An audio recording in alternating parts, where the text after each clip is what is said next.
Hello, and welcome back to the Pave the Way podcast, a joint initiative with Rahagiri Foundation and the National Institute of Urban Affairs, where I, your host Akash Basu, speak with mobility experts and people with interesting ideas around the globe on all kinds of issues and ideas surrounding sustainable mobility and transport planning.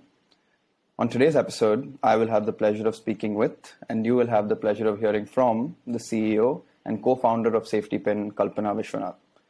Kalpana received her PhD in sociology at the Delhi School of Economics and has since dedicated a large part of her career on making our cities safer for women, with a focus on mobility for women as well. She is a board member at the International Center for the Prevention of Crime, a board member at SlowCat, which is a partnership on sustainable low-carbon transport, a chairperson at Jagori, and much more even, more than I could list without taking up another 5 minutes of the episode. Today, we get to hear from her on the gendered impact of mobility.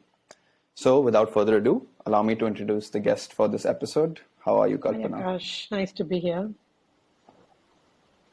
Yeah, it's lovely having you on, and I'm confident you'll be providing a lot of value to our listeners today.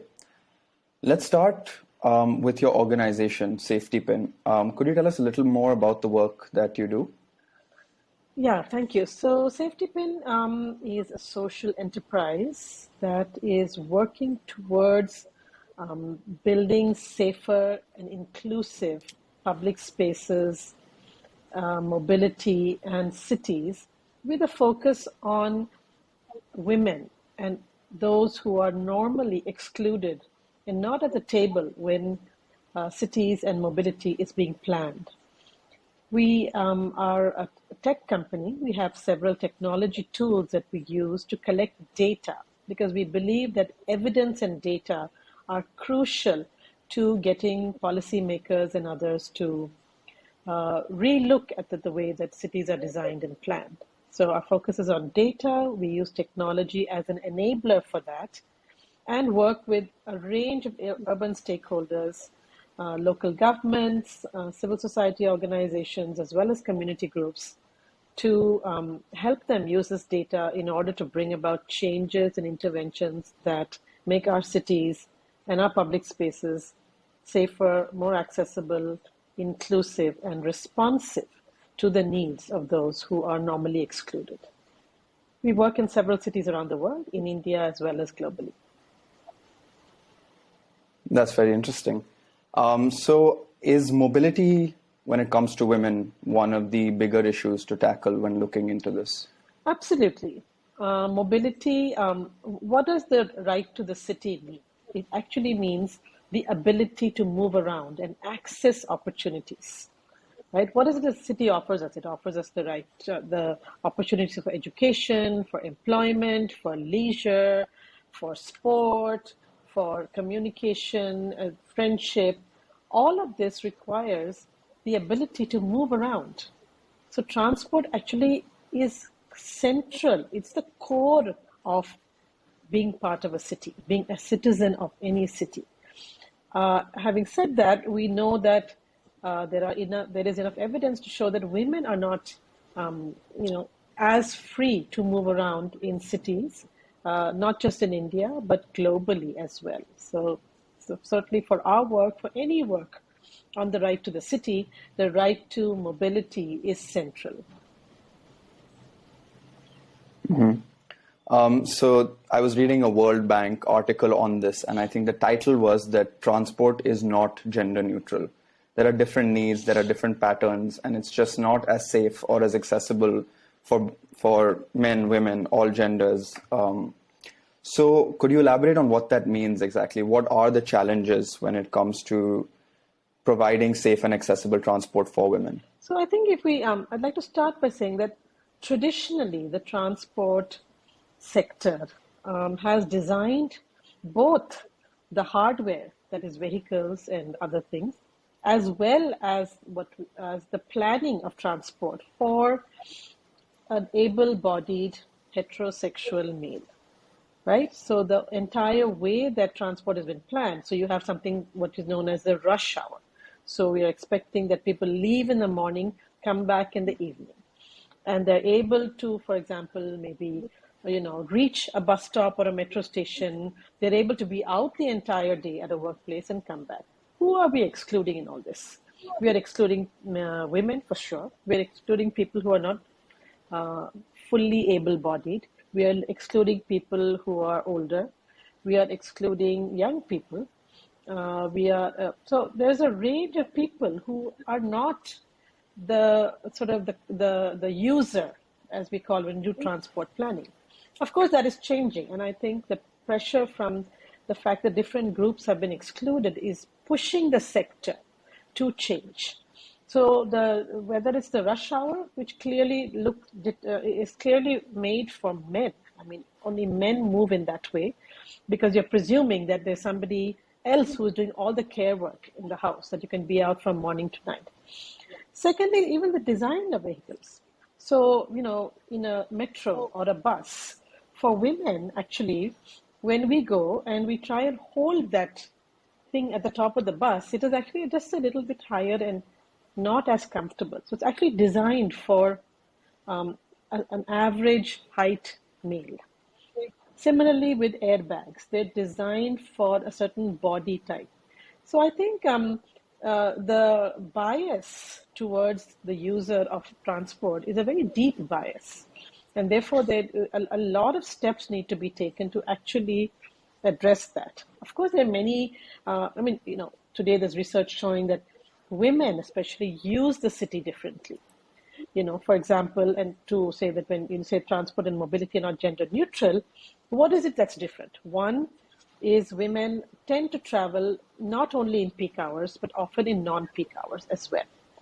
Number two, women tend to use less private vehicles. So in a family, if there is one vehicle, whether it's a car, whether it's a motorcycle, whether it's a scooter, it will be used by the man. So women will use less private vehicles. And number three, women, because they are primarily the bearers of the work of care in any society, not just in India, but globally, they have to do a lot more activities during the day. And so therefore, they use a very common word today, which is trip chaining. So they go from place A to place B. They may leave in the morning, drop their child at school, then go to work.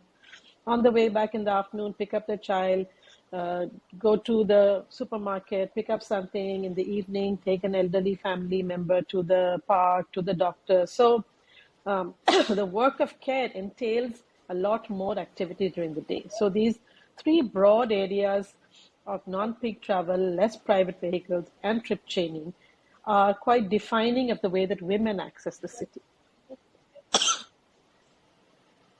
Mhm. When it comes to trip chaining with all of these trips, what is the most common method of movement if it's not private vehicles? Is it public transport? Is it more things like autos and other ways to get by? So it is a range of things. So actually the last census showed that more than 84% of women who move out for work actually walk. So walking is actually a very big mode of transport for women, and therefore, we need better streets, we need better pavements, we need amenities close by, whether it's childcare, whether it's healthcare. But other than that, it is the use of non-motorized vehicles like cycle rickshaws, auto rickshaws. But women are also using public transport, whether it's the bus, but the metro in some cases, the BRT where it's available. But also for the last mile or the shorter distances, they are using cycle rickshaws, e-rickshaws, auto rickshaws, and others which take them short distances in terms of their movement. So clearly women are major users of public transport, not just in India, but data from around the world shows that women actually do use public transport in across the world. In some parts of the US and Europe, women are actually larger users of public transport than men are. For example, in France, it seems 64% of public transport users are actually women. So women are, I think clearly it is a moment for the transport sector to recognize that they need to relook at the way that transport has been designed and planned. Yeah, as you said, research in developed and developing countries suggests that women are more dependent on public transport than men. When it comes to accessibility, obviously there are issues, but how big of a problem is safety, especially in, let's say, India, and even more specifically Delhi, when it comes to harassment and just this lack of feeling of safety when moving around for women? How big of a problem is that, and how do we address that? So safety actually is a very big problem. I think it's quite a central problem, certainly in India, in terms of the level of impact that it has on women's lives. But just to, before I get into India, I just want to share a global statistic that was in a study that was done in 16 countries in 2016 by Cornell University, where 75% of the women surveyed said that they had changed their transport plans because of harassment. So this is actually a global problem that impacts women's ability to move. In India, several studies have been done by the UN as well as by other agencies which show that, in Delhi, it was over 80% women respondents said they had faced sexual harassment. Even in Mumbai, where we think it's a safer city, over 65% of the respondents said they had faced sexual harassment in the past year. Okay, this question was asking the past 1 year. The study has been done in Bangalore, in Guwahati, in Kerala. So, as well as in national data, shows that sexual harassment in public spaces is a highly sort of underreported crime. Because what happens? You're going in a bus, you are sexually harassed. Where is the opportunity to actually report? So even when we're saying the crime statistics, we know it's only the tip of the iceberg because a lot of these crimes are not reported. But these surveys that were done showed us two things. One is the number is very high, but also the majority of the harassment took place either on public transport or while waiting for public transport. So, we are seeing the big correlation. Women are moving around, they are trying to take public transport, but while they are standing on the street, while they're in a bus, while they're walking to a bus stop, that is where the sexual harassment is taking place. Now, what does this lead to? This has several consequences on women's lives. And I think that's very important to note that the lack of safety, the only consequence of it is not the actual violence, but it is the impact that it has on women's ability to access opportunities. So women themselves start policing themselves. They say that, oh, I won't go out, I won't do this. Secondly, families police women's, especially younger women's movements. In a small study that we had done in a low-income neighborhood in Delhi, we found that through our safety audit data, that young women were not able to access their evening tuition classes because of lack of safety on the way to tuitions. So it's from that level, accessing opportunities for education, then accessing opportunities for employment. Then the final one, which is leisure, is not even in the consideration. Women are not even expected to be out. Now, if you go to if in Delhi is a city of beautiful parks. If you step out, you will find that men enjoy the public spaces, sitting in the park, lying down in the park. You'll rarely find women having that freedom to really enjoy a public space, especially in a group of just women, or definitely not alone. So I think the lack of safety has an impact on every aspect of women's lives. And I think the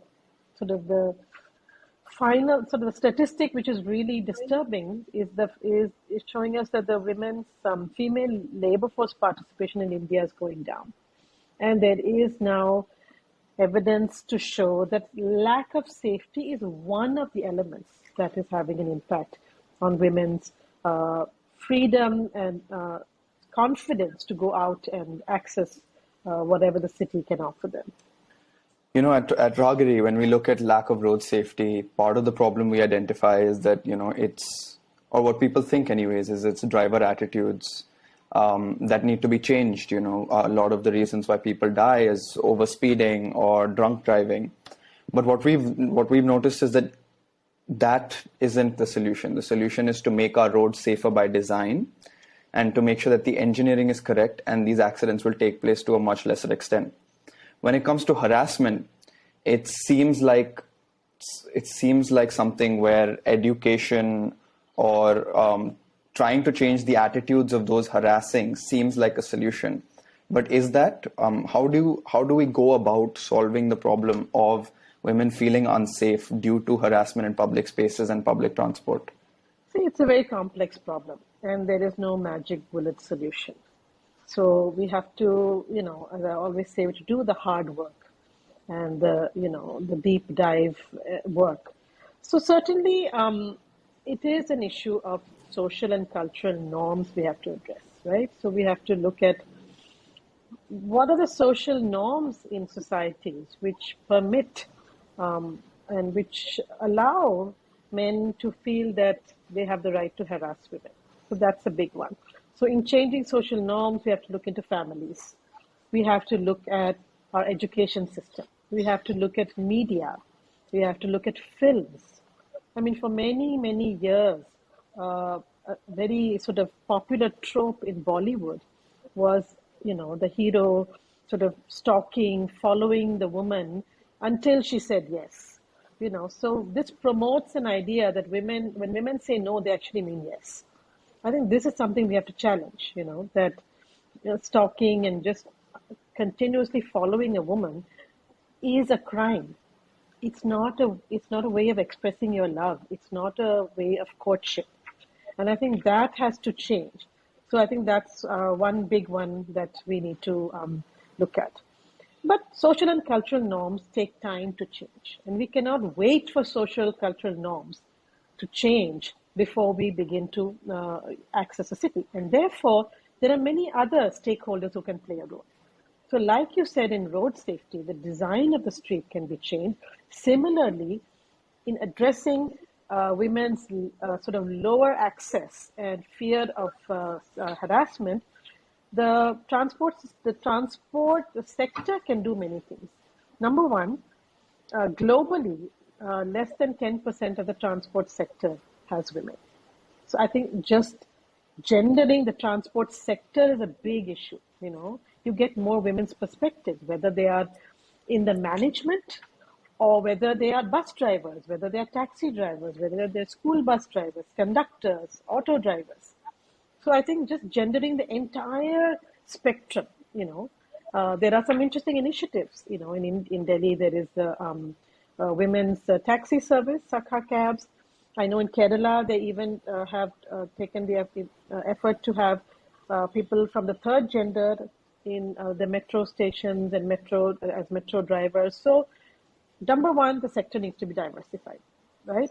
Number two, the way you plan mobility can be much more cognizant of the care economy, of women's realities. So this could be just better planning of the routes, right? So that when, at 1 o'clock, when a lot of women are actually moving around to pick up children from this thing, you can have more buses rather than only at 8 in the morning, at 5 in the evening. Number three, bus stop design, metro design can be more friendly. You can have places to sit. You can have good lighting. You can have what we call eyes on the street. So don't make it in a deserted place, but actually have maybe some street vendors, some shops, don't have very high walls. So even urban design can be used to design safer spaces for safer transport. And I think when you talk about walking, I would really link that to the work that Rahagiri does. Because actually, if women are a majority of women are walking, we know that our streets in Delhi and in India are extremely unsafe. Because very often we actually have to step off the pavement and walk. because the pavement is unwalkable. So therefore, even fixing the walking infrastructure would improve not just road safety, but also sexual harassment. Because I'll just give you an example. When, as a woman, when we walk down the street and the pavement, as it is narrow and it's got obstructions, and you see one or two men walking from the other side, the instinct is for the woman to step off the pavement, right? So she's already endangering herself in terms of road safety. So there is actually a link between all these different issues. And the moment we have at the table this diversity of women, and I would like to emphasize the diversity of women, because it's not as if there is one uniform experience that a woman faces. If I have a private car, my experience is different. If I live in a low-income neighborhood, my experience is different. If I'm 14 years old or if I'm 40 years old, my experience is different. If I am a migrant, if I know the language, if I'm, there are many, many intersections with gender that we need to ensure is understood in the planning of transport. So the long answer to your short question is yes, social and cultural norms need to be changed, but along the way there are many other things that can be done in order to make sure that. And finally, actually, the other thing I think is gender sensitization of transport staff, which has been done, which is actually being done in Delhi for the past nearly 15 years, I would say, where whether it's bus drivers, bus conductors, auto drivers, cab drivers, they are actually trained on what does it mean to be gender sensitive when you are moving around, So I think we need to co-opt more people into the whole effort, because it's not, and as I always say, women's safety is not the responsibility of women. It is a responsibility of a range of urban stakeholders and actors to make the city safer, because when the city is safer for women, many people will benefit, not just women. Businesses will benefit, retail will benefit, government will benefit, public spaces, public transport, everything will benefit, So right now, if you're saying that, only 26% or 20% of women are working, what is that impact on the economy? I mean, the fact that if you could actually have 80% of women working, our economy, I mean, there have been some recent studies by McKinsey and others showing what is the level of sort of increase in GDP if actually women enter the workforce in the way that they should be able to. Wow, that was very well put. A lot of really, really good points there. Generally, the last question of this podcast is how do we pave the way forward? Because the name of the podcast is the Pave the Way podcast. But I think you've perfectly put out there how we need to be paving the way forward, all the different stakeholders that need to be involved, all the different policies that need changing, and just the need to be more inclusive when it comes to the planning and even the staffing when we look at transport policy. I guess what I'll ask instead is, do you see us moving in the right direction? Let's say, I guess we'll talk about India or even Delhi specifically.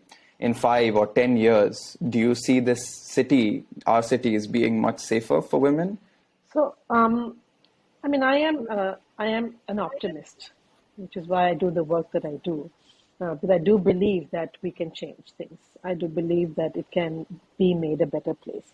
But as I said, many people need to be involved in that endeavor. In our data, so at Safetipin, we have an app called My Safetipin, through which we can do safety audits. And there we find that one of the biggest factors that makes women feel safer on the street is the presence of other women. So a city like Delhi, which is currently still quite male-dominated, especially after dark, I think, we just need to look at ways to get women out more, So one is certainly, you improve kind of amenities. You improve, just by having more women vendors, women in petrol pumps, women as drivers, women as shopkeepers. You sort of just feminize the public space a lot more, number one. That makes an impact on how things can change. So I think, I do believe that, that there is a will to change. in India, in Delhi. I think young women are asserting their right to equality and equitable access. I think there's a lot more support from other institutions. I feel that with better participation, with better understanding of the issue, I think it's also an understanding of the issue, right? I mean, otherwise it's like, how is transport a gender issue? But as I say, every issue in the world is a gender issue. Climate is a gender issue. Health is a gender issue. Education is a gender issue. So once we recognize that, and I think that has happened by many urban stakeholders, by our governments, the SDGs have very strong goals on both gender equality as well as SDG 11 on inclusive public spaces and cities. And India is a signatory, and we do report on these. So I think there are many factors. It's a bottom-up movement where I think women and communities are asserting their rights. It is from the top, whether it's SDGs, whether it's even our government mandates and having more women in the sector. So I do believe that things can and will improve because I think more and more people are recognizing that actually by bringing more women into the public space, public domain, you're actually making the public domain and public space a more caring and inclusive one.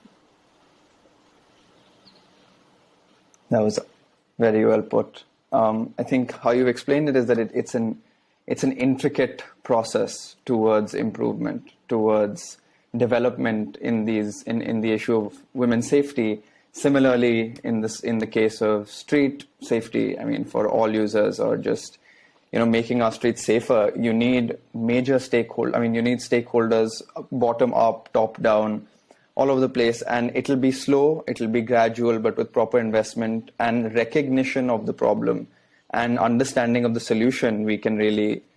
It's good to remain optimistic because there is, we can be moving in the right direction. Anyway, that's all my questions for today. It's been a pleasure speaking with you, and I believe there's real value to be taken in by our listeners on this specific topic, certainly. You and Safetipin have contributed in a significant way to bringing light onto the conversation around women and mobility and in making real change in our cities. I'm sure Safetipin will only continue to grow, and I'm excited to see what the future has in store for it. So I thank you for coming on, Kalpana. It's been a pleasure. Thank you. And I would say that to all your listeners that they can download the Safetipin app and also contribute their perspectives of the city and help make the data much richer and have a wider representation of voices. Thank you. You heard it. Download the Safetipin app. Thank you, Kalpana. Take care.